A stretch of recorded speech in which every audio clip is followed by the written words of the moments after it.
नमस्कार, मैं शोएब गाजी और आप देख रहे हैं पड़ताल।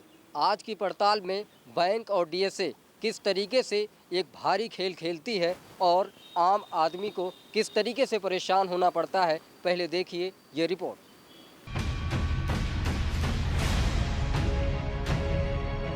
अगर आप फोर व्हीलर गाड़ी खरीदने जा रहे हैं तो सावधान हो जाइए, क्योंकि गाड़ी को फाइनेंस करने वाली कंपनियां और बैंक कुछ ऐसा खेल खेल रहे हैं जिससे आपकी जेब खाली हो सकती है। ऐसा ही एक मामला देश की राजधानी दिल्ली से आया है। यहां निजी कंपनी के मालिक ने बैंक के साथ मिलकर कुछ ऐसा खेल खेला जिसे जानकर आप हैरान रह जाएंगे।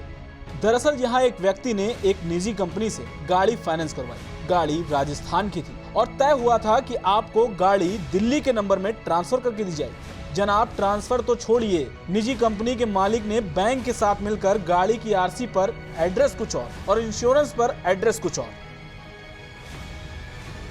मैं एक ऐसा मुद्दा लेकर आया हूं जिससे आप बच भी सकते हैं और जिससे आप फंस भी सकते हैं। अगर आप एक क्रिमिनल की निगाह से देखे जाएं तो आप बचने के लिए आपको हज़ारों रास्ते हैं, लेकिन अगर फंसने की बात की जाए तो कई ऐसी कंपनियां हैं और भी लोग जो सम्मिलित होते हैं, आपको चूना लगा सकते हैं आसानी से। स्टेशन में कंप्लेंट पिछले 3 महीने से पेंडिंग है। 3 महीने के बाद क्या रिस्पॉन्स? 3 महीने के बाद रिस्पांस ये आया कि अभी 4 दिन पहले मुझे HDFC bank Moti Nagar branch ने अपने यहाँ बुलाया, जहाँ ये मिस्टर अपू व्हील क्रेडिट सॉल्यूशन से वो भी थे, हम भी थे। हमने इसको सॉल्व करने की कोशिश की। उन्होंने अपने आप को बचाने के लिए मेरे इस लोन अकाउंट में एक ईएमआई अपने अकाउंट से ट्रांसफ़र कर दी ताकि उनकी क्रेडिट रिपोर्ट ख़राब नहीं हुए।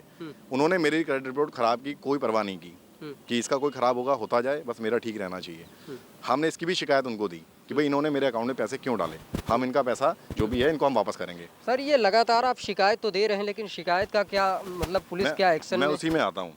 जब इस वार्ता को चलते थे उस बंद कमरे में अपू ने ये कह दिया कि भाई रेपिस्ट तो खुले घूमते हैं, पुलिस हमारा क्या कर लेगी, प्रशासन मेरा क्या कर लेगा। मैं एचडीएफसी बैंक को सबसे ज़्यादा बिजनेस देता हूँ, बैंक मेरे साथ है। तो बैंक एम्प्लॉय मेरे ऊपर हंसे और हंसी के बाद मैं वहाँ से निकला और सीधा पुलिस स्टेशन गया। पुलिस को मैंने इस बात का दोबारा इन्फॉर्मेशन दिया। आईओ साहब है, आईओ संगीत साहब हैं, उन्होंने उनको बुलाया, सारी बातें की, उनके पक्ष की भी बातें सुनी, मेरी भी सुनी। कहीं ना कहीं सर ये पूरा ये एक धमकी के रूप में है कि आखिर मेरा कानून क्या कर लेगी? जी, उनका धमकी के रूप में है, क्योंकि बैंकिंग सेक्टर में वो इतने बड़े लोन्स उनको देते हैं बैंक को, तो उनको लगता है कि बैंक तो पूरा मेरा ही साथ देगा। इस बाबत मैंने एचडीएफसी के जो डायरेक्टर हैं पुरी साहब, उनको भी मैंने मेल डाल दिया था, जिसका मेरे को कोई रिस्पांस नहीं आया अभी तक। एक छोटा रिस्पांस आया कि मुझे डॉक्यूमेंट दे दीजिए, हमने डॉक्यूमेंट दे दिए, उसके बाद कोई रिप्लाई नहीं है।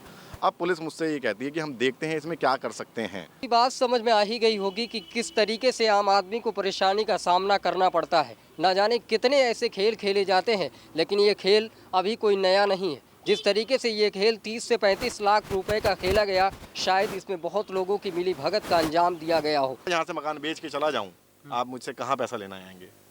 मेरे इस एड्रेस पर या राजस्थान के एड्रेस पर, जो कोई है ही नहीं। ये उनके पास कोई जवाब नहीं होता है। क्यों? वो कहते हैं कि सब हमारा डिपार्टमेंट अलग है। आज मैं एक ऐसे पीड़ित की बात कर रहा हूं जो अपने दर्द को लेकर सामने आया। शायद एक क्रिमिनल होता तो सामने ना आता, उसके अंदर एक खुशी की लहर होती, इस तरीके से गाड़ी निकालता और कहीं भी जाकर कुछ भी घटना को अंजाम दे देता और आसानी से फरार हो जाता। कोई पुलिस उसको पकड़ ना सकती थी। क्यों नहीं पकड़ सकती थी? उसका ये है कि ये गाड़ी राजस्थान की है, नंबर राजस्थान का है, एड्रेस राजस्थान का है, लेकिन गाड़ी को निकालने वाला दिल्ली है। अगर वो भी राजस्थान के उसे एड्रेस की बात की जाए तो पते के अंतिम छोर तक जब आप पहुंचते हैं तो शायद वो पता भी आप भूल जाएंगे कि यह पता सही है या गलत है। पूरी तरीके से अगर बात करें, ये गाड़ी अगर किसी भी घटना को अंजाम दे देती है तो मैं इस बात को दावे के साथ कह सकता हूँ कि पुलिस उस घटना करने वाले आदमी तक नहीं पहुंच सकती। क्यों नहीं पहुंच सकती? क्योंकि गाड़ी ये राजस्थान की है, जिसके नाम से ये गाड़ी निकली है, शायद उसमें और इसमें ज़मीन और आसमान का फ़र्क है। कहीं से कोई तालमेल नज़र नहीं आता। मैं आपको एक चीज़ बताना चाहूँगा, इस तरह जो अगर क्रिमिनल आदमी होगा, जो मेरे साथ हुआ है, वो कोई भी क्राइम कर सकता है और कोई इसको पकड़ नहीं पाएगा। वो किस तरह? आज मैं दिल्ली का आदमी हूँ, अगर मैं राजस्थान जाके रहने भी लगूँ तो क्या सरकार मुझे किराए के मकान पे गाड़ी दे सकती है? कभी नहीं दे सकती है। जो इसमें साफ दिख रहा है, इन्होंने दी है। अगर मैं यहाँ से घर छोड़ के जा चुका और मैं वहाँ किराए पे रह रहा हूँ, गाड़ी मुझे मिल जाती है, उसके बाद मैं क्राइम करता हूँ और फिर एक इतने बड़े हिंदुस्तान में कहीं खो जाता हूँ, कोई मुझे कैसे पहचान सकता है? कहीं नहीं मुझे पहचान सकते।